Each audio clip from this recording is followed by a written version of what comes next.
नमस्कार दोस्तों। अक्सर कहा जाता है कि एक पिता अपने बच्चों के लिए पूरी दुनिया से लड़ सकता है, लेकिन क्या हो जब उसे अपने ही बच्चों से अपने अस्तित्व की लड़ाई लड़नी पड़े। हमारी आज की कहानी वसीयत का षड्यंत्र एक ऐसे रिटायर फौजी की है जिसे उसके ही बेटे और बहू ने पागल साबित करने की कोशिश की। शहर के एक पॉश इलाके में शांति निवास नाम का एक सुंदर बंगला था। वहां 68 वर्षीय रिटायर्ड कर्नल रघुवीर सिंह अपने बेटे अमित और बहू सपना के साथ रहते थे। रघुवीर सिंह एक कड़क मिजाज लेकिन दिल के साफ इंसान थे। उनकी पत्नी का देहांत हो चुका था। अमित को जुए और सट्टेबाजी की बुरी लत थी और सपना को हाई सोसाइटी लाइफस्टाइल का शौक।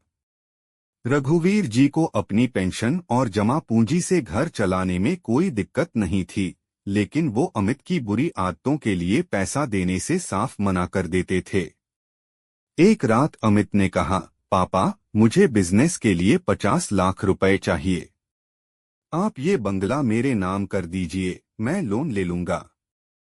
रघुवीर जी ने साफ मना कर दिया, मेरी जीते जी यह घर नहीं बिकेगा और न ही गिरवी रखा जाएगा। सपना ने अमित के कान भरे। अमित, अगर बुढ़ा ऐसे नहीं माना तो हमें टेढ़ी उंगली से घी निकालना होगा। अगर हम कोर्ट में साबित कर दें कि पापाजी का मानसिक संतुलन बिगड़ गया है, डिमेंशिया, तो उनकी सारी जायदाद के लीगल गार्डियन तुम बन जाओगे। साजिश शुरू हुई। सपना जानबूझकर रघुवीर जी की दवाइयां बदल देती। उन्हें नींद की गोलियां और मतिभ्रम हैल्यूसिनेशन पैदा करने वाली दवाइयां खाने में मिलाकर दी जाने लगीं। रघुवीर जी को अजीबोगरीब सपने आते, वो भूलने लगते। पड़ोसियों के सामने सपना नाटक करती, अरे क्या बताऊं आंटी जी, पापाजी आजकल अजीब हरकतें करते हैं। कल रात को दीवार से बातें कर रहे थे। मुझे तो डर लगता है कहीं वो किसी को नुकसान न पहुंचा दें।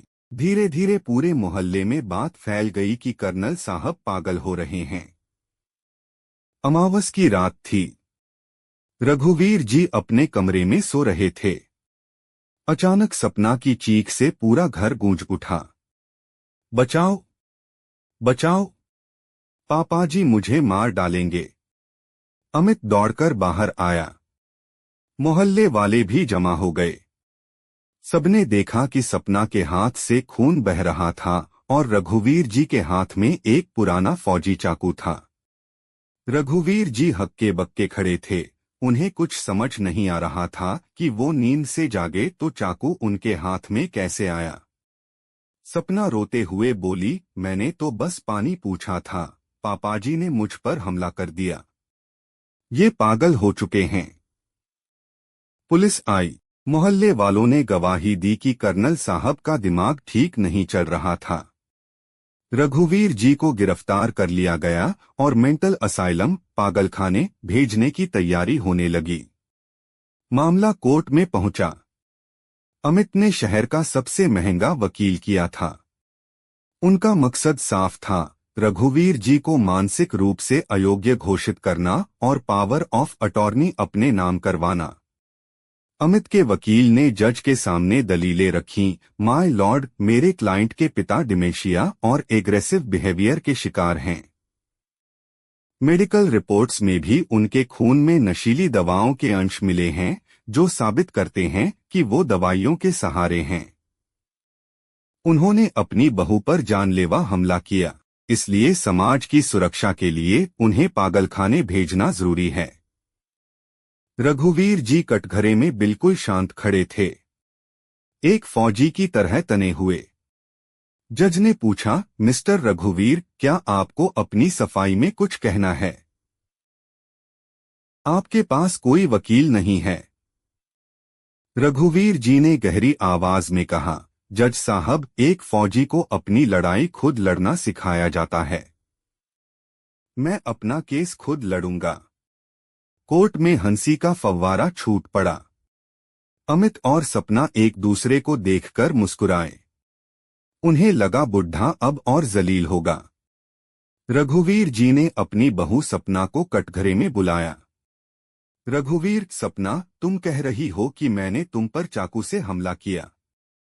सपना रोने का नाटक करते हुए, हाँ पापा जी, आपने ही तो किया। देखिए मेरा हाथ। रघुवीर जी ने जज की तरफ देखा। जज साहब, मैं 30 साल फौज में रहा हूं। मैंने कई लड़ाइयां लड़ी हैं। अगर मैं किसी पर चाकू से वार करूंगा तो खरोंच नहीं आएगी, काम तमाम हो जाएगा। लेकिन यह कोई सबूत नहीं है। रघुवीर जी ने अपनी जेब से एक पेन ड्राइव निकाली और उसे हवा में लहराया। अमित के चेहरे का रंग उड़ गया। रघुवीर जी बोले, जज साहब, मेरे बेटे और बहू भूल गए कि मैं रिटायर्ड कर्नल हूं इंटेलिजेंस विंग से। जब मुझे मेरी दवाइयों का रंग बदला हुआ लगा और मुझे चक्कर आने लगे तो मुझे समझ आ गया था कि मेरे ही घर में दुश्मन घुस चुके हैं। रघुवीर जी ने जज से अनुमति लेकर लैपटॉप पर वीडियो चलाया। पूरे कोर्ट में सन्नाटा छा गया। वीडियो में साफ दिख रहा था, रात के 2 बजे रघुवीर जी गहरी नींद में थे क्योंकि उन्होंने दवाई नहीं खाई थी, बस सोने का नाटक कर रहे थे। सपना दबे पाव कमरे में आती है। वह रघुवीर जी के पुराने बक्से से उनका फौजी चाकू निकालती है।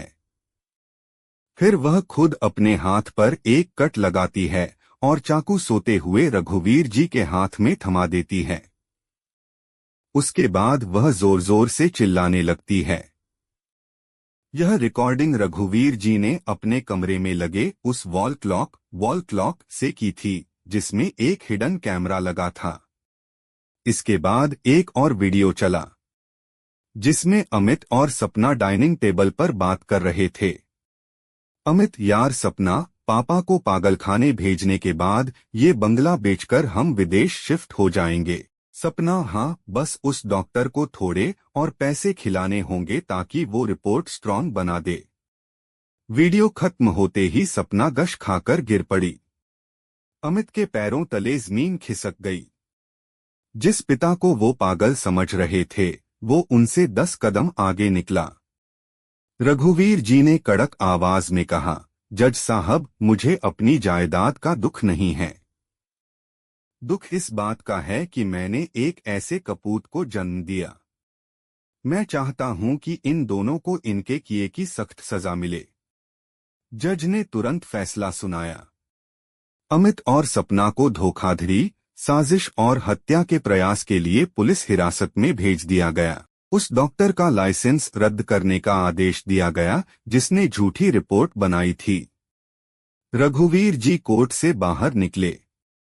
उनकी आंखों में आंसू थे लेकिन सिर गर्व से ऊंचा था। अमित पुलिस की जीप में बैठते हुए रो रहा था, पापा मुझे माफ कर दो।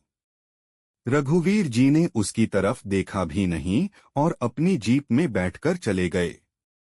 उन्होंने अपनी सारी जायदाद सेना के शहीद कोष, आर्मी वेलफेयर फंड में दान कर दी और खुद एक वृद्धाश्रम में जाकर स्वाभिमान के साथ रहने लगे।